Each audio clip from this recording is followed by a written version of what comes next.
Today we are going to a little bit further for the section number 6A, that is regards to the what pension plan of the PF Act. तो PF Act और यानी कि अभी आगे जो section 5 देगा और section 6 है, इन दोनों में वास्ट डिफरेंस है। उस डिफरेंस को पहले देख लेते हैं क्योंकि पता चले कि स्कीम में अंतर क्या है। हमारा जो पुराना वाला जो एक्ट था, अभी जो पुराना वाला सेक्शन 5 था, सॉरी सेक्शन नंबर 5 के अकॉर्डिंग अगर पीएफ एक्ट को देखें तो वो था आपका पीएफ प्रोविडेंट फंड मिलने वाली चीज थी। ये जो है ना, ये लाइफ में रिटायरमेंट के बाद एक बार और सिर्फ एक बार मिलता है, यानी whatever amount is there for the accumulation, तो जो कोई भी एक्यूमुलेटेड अमाउंट होगी उस एक्यूमुलेटेड अमाउंट में से आपको सिर्फ एक बार पेमेंट किया जाएगा और वो पेमेंट एक ही बार आपके पास आ गया, बाद में खत्म और कोई बेनिफिट नहीं रहते आपके। हाँ, अमाउंट कंपैरेटिवली हैंडसम अमाउंट हो सकती है, 2 लाख 3 लाख 50,000 या 1 लाख 3 लाख 5 लाख हो सकता है कुछ, पर ये लमसम बेनिफिट है, एक बार दे दिया बात खत्म। अब बात यह है कि अब हम सीख रहे हैं सेक्शन नंबर 6A। तो सेक्शन नंबर 6A जो है उसमें बताया गया पेंशन। तो जब पेंशन की बात करेंगे तो पेंशन में बेनिफिट क्या रहता है, तो पेंशन का बेनिफिट जो है, उस पेंशन के बेनिफिट में आपके रिटायरमेंट के बाद आपको मंथली बेनिफिट मिलता है, यानी every month you are getting certain amount.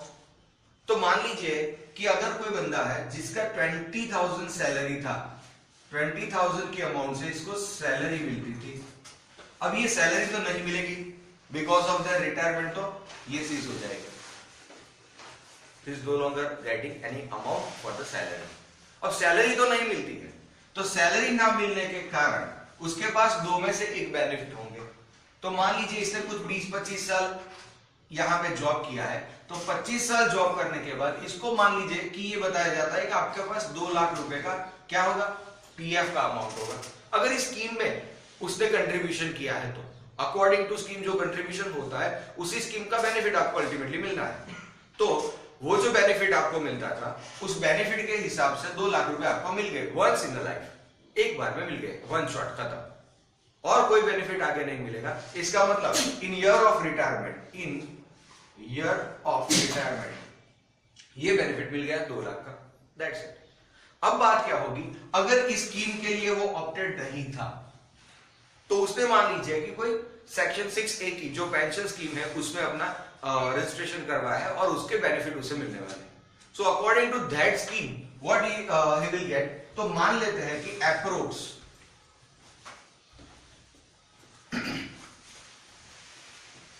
Approx इसे मिलते हैं 10,000 per month as what, as pension. तो कंपैरेटिवली अगर देखा जाए तो this is more beneficial compare to the PF, क्योंकि उसके गुजर बसर के लिए, अपनी जिंदगी को काटने के लिए उसे मंथली इनकम की जरूरत होगी। हालांकि अभी प्रधानमंत्री ने बहुत ही अच्छा डिसीजन जो लिया है, अभी हमारे गुजरात के जो अपने गवर्नर है उन्होंने भी एक डिसीजन लिया है कि इन्होंने एफडीआर के रेट जो है ये कम कर दिए। एफडीआर के इंटरेस्ट रेट को कम करने के कारण जो लोग पीएफ मान लेते हैं कि पहले क्या होता था, पीएफ की अमाउंट अच्छी खासी रहती थी, उसको इन्वेस्ट करने के बाद उसका सालाना इंटरेस्ट 10-11%, पिछले सालों की अगर बात करें तो वहां पे 10-11% के रेट से इंटरेस्ट मिलता था और वो अपना हिस्सा चला लेते थे कि भाई चलो कुछ मिल रहा है चलेगा, अपनी तो जैसे तैसे कट जाएगी। बट उस टाइम पे ये भी था कि इतना इन्फ्लेशन भी नहीं था प्राइस का, तो कुछ सस्ते दामों में अपनी जिंदगी के लिए जो आवश्यक चीजें वो मिल जाती थी। अब के केसेस में क्या हुआ कि एक इन्फ्लेशन बढ़ गया, प्राइस बढ़ गई। अब इन्फ्लेशन बढ़ गया, प्राइस बढ़ गई और साथ में ये जो इंटरेस्ट रेट थे फॉर्चुनेटली और अनफॉर्चुनेटली वो भी कम हो गए। तो जो लोग इसके ऊपर डिपेंड थे ना, उन्हें यहां पे कुछ ना कुछ कॉम्प्लिकेशंस फेस करनी पड़ेगी।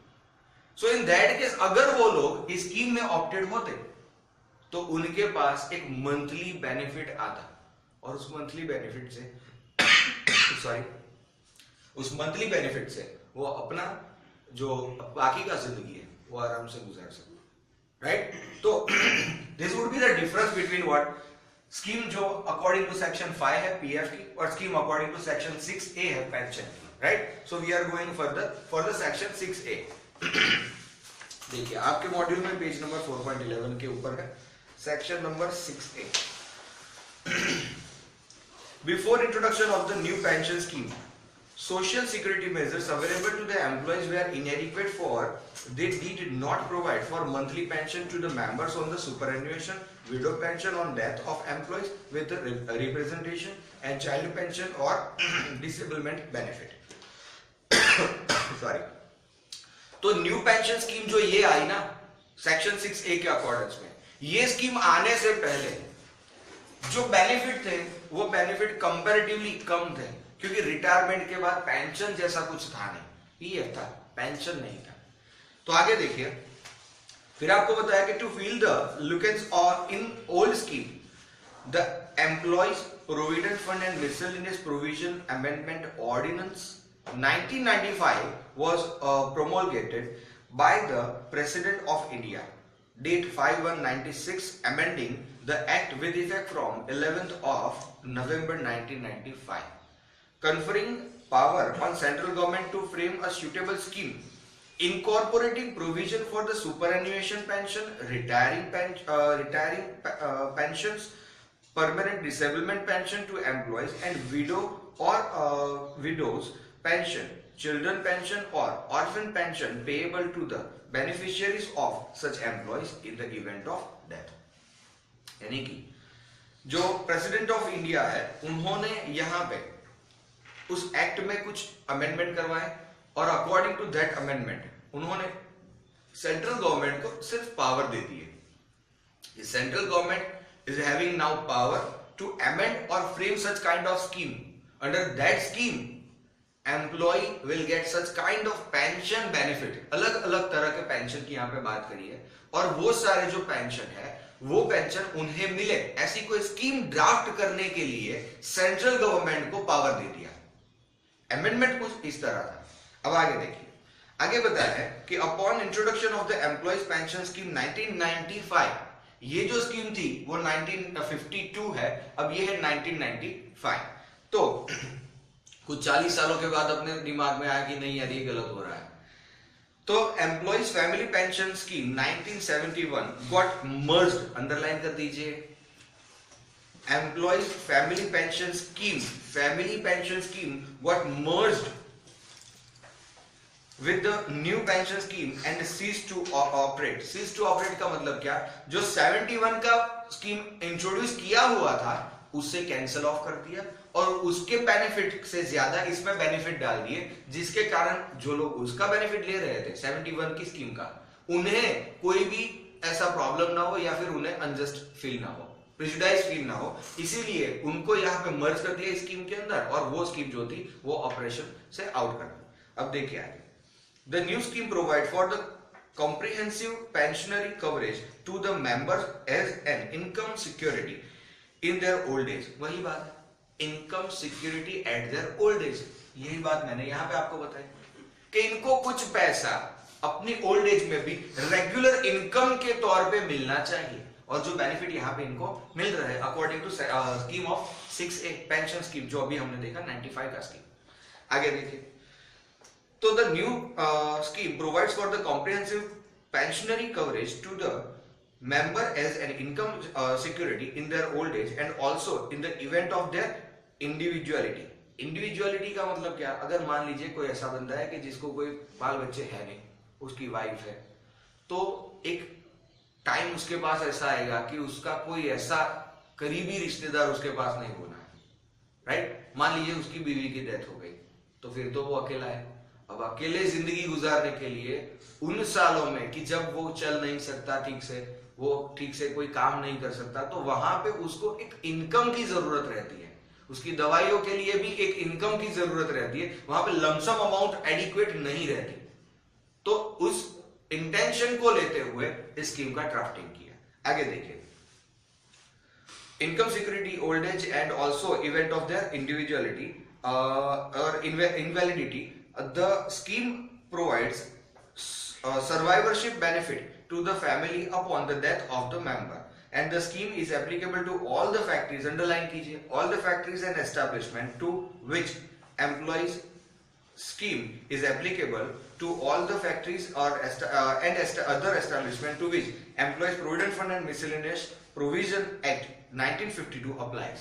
यानी कि स्कीम को अप्लाई करने के लिए एलिजिबिलिटी जो है वो क्राइटेरिया आपको जो आगे वाली स्कीम का था वही एप्लीकेबल होगा, राइट? यानी कि जो नोटिफाइड है उनके लिए या फिर जो 20 या मोर जो अपना एम्प्लॉइज होल्ड करते हैं उनके लिए ये सारा वही रहेगा, उसमें कोई चेंज नहीं है। आगे देखिए, the scheme called the employees pension scheme is to provide for superannuation pension, retiring pension, permanent total disablement pension to the employees of the establishment or class of establishment to which act applies। यानी ये तीन pension पहले ले लिया object में कि superannuation, retirement and permanent और total disablement. अब देखिए सेकंड ऑब्जेक्ट कि विडो और विडोज पेंशन, चिल्ड्रन पेंशन और orphan pension payable to beneficiaries of the employee, यानी कि ये उनके बेनिफिशियरीज को मिलने वाले पेंशन इसमें इंक्लूड कर दिए। और बाद में बताया है कि notwithstanding anything contained in section number 6 there shall be established as soon as may be after framing of pension scheme pension fund into which there shall be paid from time to time in respect of employee every employee who is member of pension scheme। अब क्या होगा, जैसे कि हमने provident fund देखा कि जिसके अंदर कंट्रीब्यूशन होता था और इनके बेनिफिट क्या मिलते थे, तो लास्ट में मिलते थे ये, जैसे कि 2 लाख हमारे एग्जांपल में है। ऑन द सेम वे अगर ऐसे कोई बेनिफिट सेक्शन 6A की स्कीम में या तो फिर 1995 की स्कीम के अकॉर्डिंग पे अगर आपको देने हैं, so they must have to create somewhat fund जिसके अंदर आप यानी कि एम्प्लॉय कंट्रीब्यूट करें और उस कंट्रीब्यूशन का वो लोग फाइनेंशियल इन्वेस्टमेंट करें और जो रिटर्न आए उसमें से आपको कुछ बांटे। तो यहां पे फंड क्रिएट ही नहीं था ना, अभी तो स्कीम का ड्राफ्टिंग का सिर्फ पावर मिला था। तो एज सुन एज ये एप्लीकेबल करने के तुरंत बाद ही इन्होंने एक फंड क्रिएट करने की जरूरत थी। और वो फंड क्रिएट क्यों करना था, क्योंकि आप उसमें कंट्रीब्यूशन कर सके, राइट, टू मेक कंट्रीब्यूशन। आगे देखिए, सच सम from the employer's contribution under section 6 not exceeding underline 8 and 1/3% of the basic wages, dearness allowance and retaining allowances if any of the concerned employee as may be specified in the pension scheme, right? Such sums as are payable by the employers of exempted establishment under subsection 6 of section 17। तो exempted employers की भी एक category जो section 17 के according में थी वो भी यहाँ पे चालू है। The net asset of the employees family pension, देखिए net asset of employees family pension fund as on the date of the establishment of the pension fund, यानी कौन सी नेट asset उसकी कंसीडर की जाएगी, and such sums as central government may after appropriation by the parliament by law in this behalf specify on establishment of pension fund। अब देखिए pension fund establishment हो चुका, तो on establishment of pension fund the family pension scheme hereinafter referred as the case scheme shall cease to operate। देखिए family pension 70 जो आगे था ना, एक पुरानी स्कीम थी एक अपनी 71 वाली, तो 71 वाली स्कीम जैसे ही ये फंड क्रिएट हो गया उस फंड को इस फंड के साथ जोड़ दिया और उस फंड को क्लोज कर दिया। आगे देखिए, तो shall cease to operate and all the assets of the seized scheme shall vest in and shall stand transferred to and all the liabilities under the seized scheme shall be enforceable against the pension fund and the beneficiaries under the seized scheme shall be entitled to draw the benefits not less than the benefits they will entitled to under the seized scheme from the pension fund। यानी कि pension fund को उस fund के साथ जोड़ने के बाद उन्होंने ये डिसाइड किया, ऑब्वियसली ये करना ही पड़ता कि जो लोग उसका बेनिफिट ले रहे हैं उनके बेनिफिट कंटिन्यू रहेंगे और वो भी किस बेसिस पे, तो जो पहले मिलते थे वही बेनिफिट तो एटलीस्ट मिलेंगे और मिलेंगे।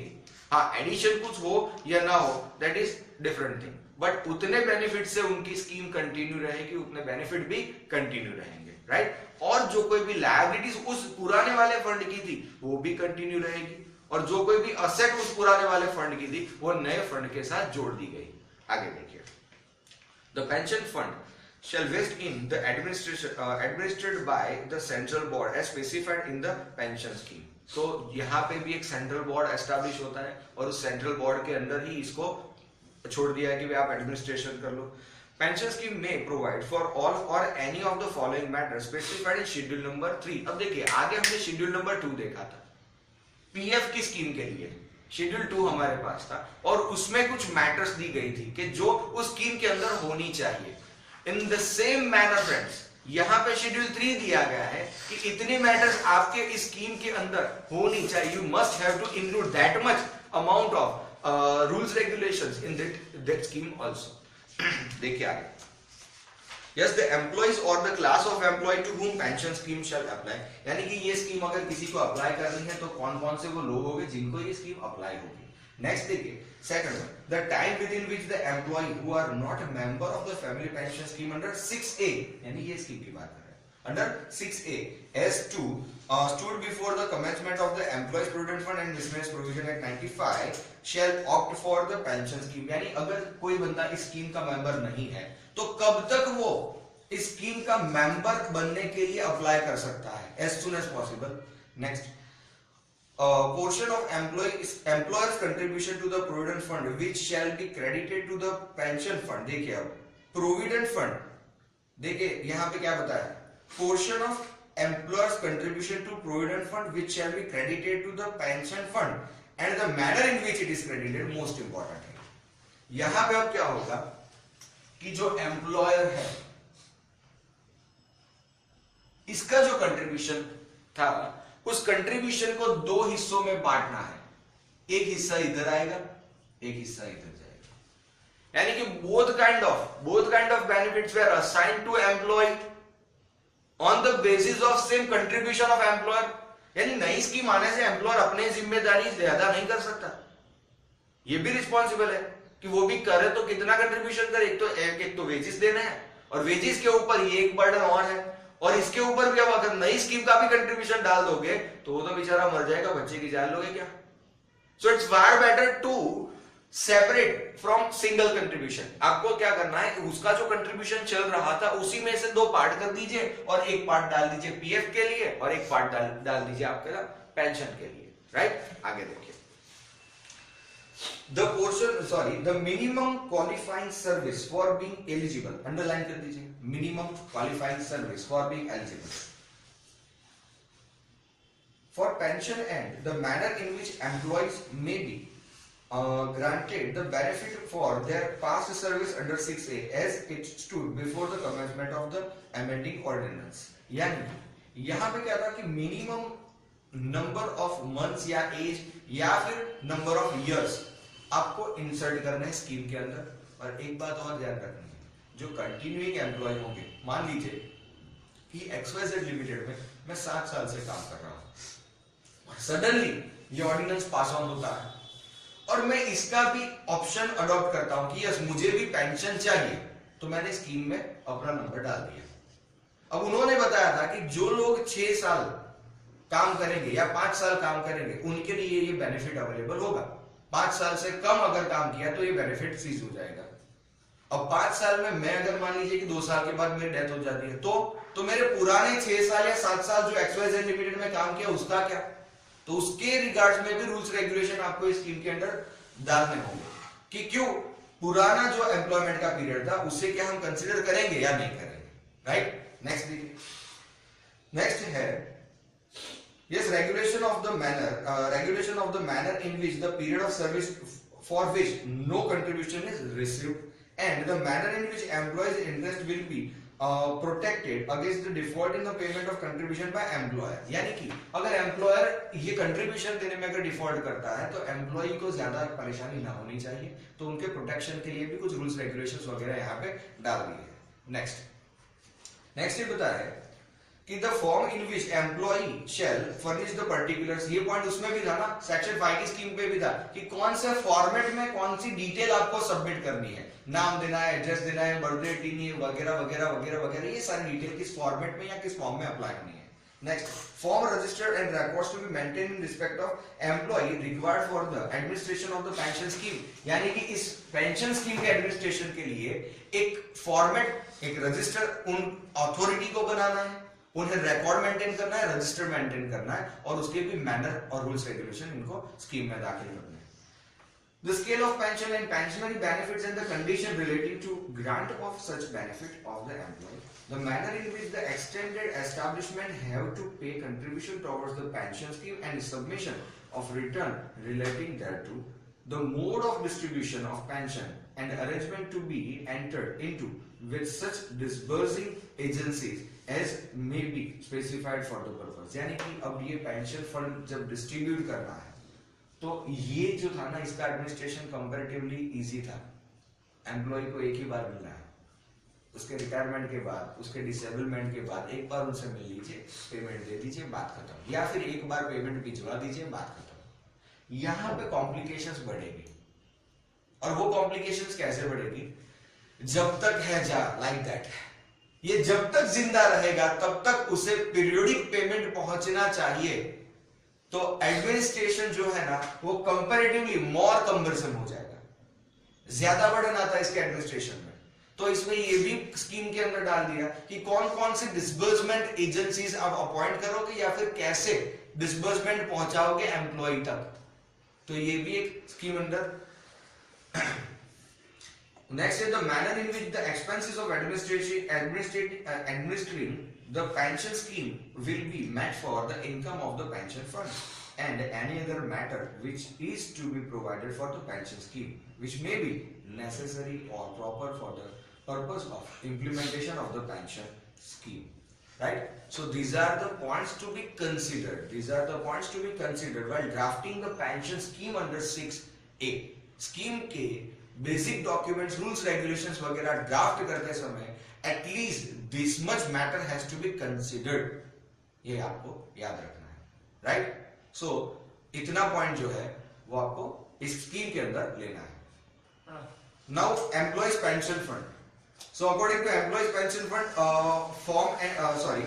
from and out of the contribution payable by the employee in each month under section number 6 of the act or under the rules of the provident fund of the establishment which is exempted either under clause A and clause B of subsection 1 of section number 17 of the act or whose employees are exempted under their paragraph 27 or the paragraph 27A of the employees pension fund scheme 1952.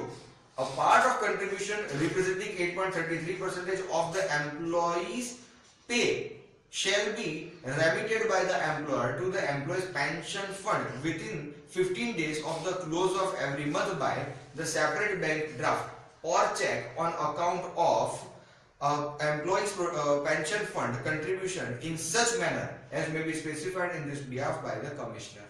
देखिए वही बात है ना, मैंने अभी आपको बताया था. इसमें से जो कंट्रीब्यूशन 10 to 12% जाता था, आगे हमने देखा था सेक्शन 6 के अंदर बताया था आपको कि अगर मान लीजिए एक टेबल भी आपके मॉड्यूल में अवेलेबल है कि 2000 है तो इतना जाएगा 10% के हिसाब से या 12% के हिसाब से. तो 12% जो आप गिनते थे वो 12% सीधा पहले सेक्शन 5 के कंट्रीब्यूशन में जाता था. अब क्या करना है? अब वैसा नहीं करना है, आपको उस 12% के दो हिस्से करने हैं, एक 8.33 एंड एक rest of the amount.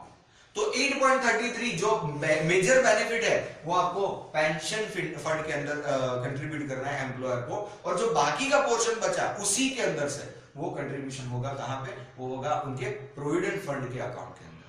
Right? तो यहां पे एक ही कंट्रीब्यूशन के दो हिस्से कर दिए जाएंगे. आगे देखिए. Yes, sir, the central government shall also contribute at the rate of 1.16%. देखिए, central government shall also contribute. Underline कीजिए, at the rate of 1.16% of the pay of members of employees pension scheme and credit the contribution to the employees pension fund. यानी कि इस fund के अंदर तीन तरह के कंट्रीब्यूशन आने वाले हैं. एक एम्प्लॉय खुद करेगा, दूसरा एम्प्लॉयर करेगा, तीसरा सेंट्रल गवर्नमेंट 1.16% के हिसाब से करेगा. राइट? आगे देखिए. Provided that where the pay of the member exceeds, underline कर दीजिए, exceeds 15,000 per month. the contribution payable by employer and the central government be limited to the amount payable on his pay of rupees 15,000 only. यानी अगर मान लेते हैं कि किसी भी एम्प्लॉय की इनकम जो है वो 15,000 रुपीज पर मंथ से ज्यादा है, ये है उसका इनकम या फिर सैलरी आप बोल सकते हैं,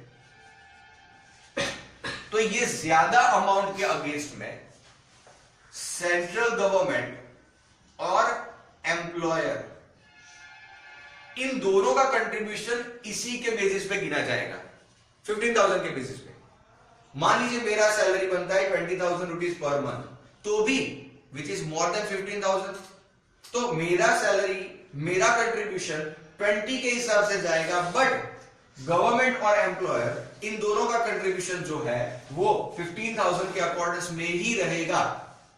नेक्स्ट ईयर मेरी सैलरी 25,000 तक हाइक हो गई, इट मेक्स नो डिफरेंस। 15,000 की ऊपर की लिमिट के लिए एम्प्लॉयर और गवर्नमेंट दोनों 15,000 से ही कंट्रीब्यूशन करेंगे, उसी के परसेंटेज के बेसिस पे कंट्रीब्यूशन चालू रहेगा, क्योंकि हायर सैलरी वालों का अगर कंट्रीब्यूशन ज्यादा पड़ता है तो वहां पे बर्डन एम्प्लॉयर के ऊपर, सेंट्रल गवर्नमेंट के ऊपर ज्यादा बनेगा। तो इसी के लिए अगर आप हायर इनकम कर रहे हो तो आप खुद सेविंग करो ना। ये तो उन छोटे लोगों के लिए स्कीम बनी है कि जिनकी सैलरी कम है। अगर आप हायर इनकम अर्न कर रहे हो तो आपके भी कुछ इन्वेस्टमेंट होंगे, आपके भी कुछ रिटायरमेंट प्लान होंगे वगैरह होंगे, ऐसा एजम्पशन लेके इसका लिमिट जो है वो रिस्ट्रिक्टेड कर दिया गया है कि अगर 15,000 से ज्यादा सैलरी पाता है कोई, तो वहां पे एम्प्लॉयर का कंट्रीब्यूशन और गवर्नमेंट का कंट्रीब्यूशन ये दोनों रिस्ट्रिक्टेड टू 15,000 की लिमिट से ही। ओके, आगे चलते हैं। Yes, each contribution payable under sub part number 1 and 2 shall be calculated on the nearest of rupees, यानी राउंड ऑफ कर देना है। The net assets of the fund family pension scheme 71 were based in the stand transfer to their pension fund। हाँ, वो भी बात सही है कि 71 की स्कीम की जो नेट असेट थी वो उन्होंने क्या कर दिया, ट्रांसफर कर दिया ये 55 की स्कीम के अंदर।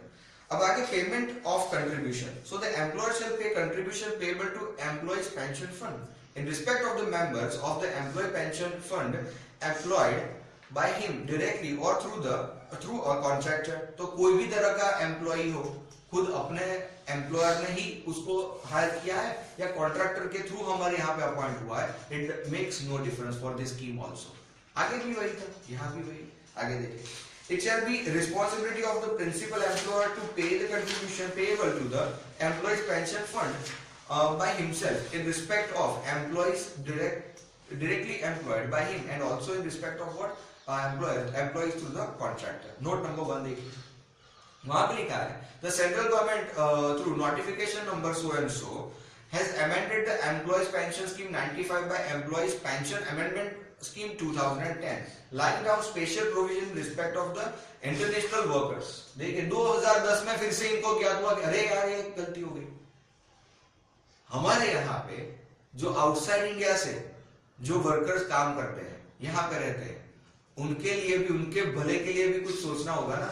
तो उनके भले के लिए सोचा, पर कब सोचा? 15 साल बाद 2010 में इसके अंदर अमेंडमेंट लिया, और उस अमेंडमेंट में उन्हें भी, जो हमारे इंटरनेशनल वर्कर्स थे उनके लिए भी, यानी यहाँ से अगर कोई बाहर है या अंदर है तो वो अकॉर्डिंग टू दैट स्कीम और अमेंडमेंट का क्लॉज देखना है। Next, the scheme has further amended by notification so and so dated 5th October 2012। दूसरा अमेंडमेंट आया regarding the determination of the eligible service in respect of the international workers। तो अब देखिए 2010 में इंटरनेशनल वर्कर्स के benefit की बात सोच ली, फिर अरे भाई ठहरिए, इनके एम्प्लॉयमेंट के पीरियड के लिए भी सोचना था, तो वो भी 2 साल बाद इनको क्या हुआ कि अरे यार ये भी रह गया, तो 2012 में फिर से amendment. So this amendment is for the knowledge purpose for the student। ये मॉड्यूल में लिखा है, इसका मतलब ये कि उस अमेंडमेंट को जाके रिफर करने की कोई जरूरत नहीं है। आपको यहाँ पे सेक्शन 6A में जितना बताया है उतना आप सिर्फ इस स्कीम के लिए याद रखिए, इतना आपके लिए बहुत है। So this is the end of what, yes, this pension scheme। हमने 2 स्कीम देख ली, आगे यूनिट लिंक प्लान जो है वो हमारा नेक्स्ट सेशन रहेगा।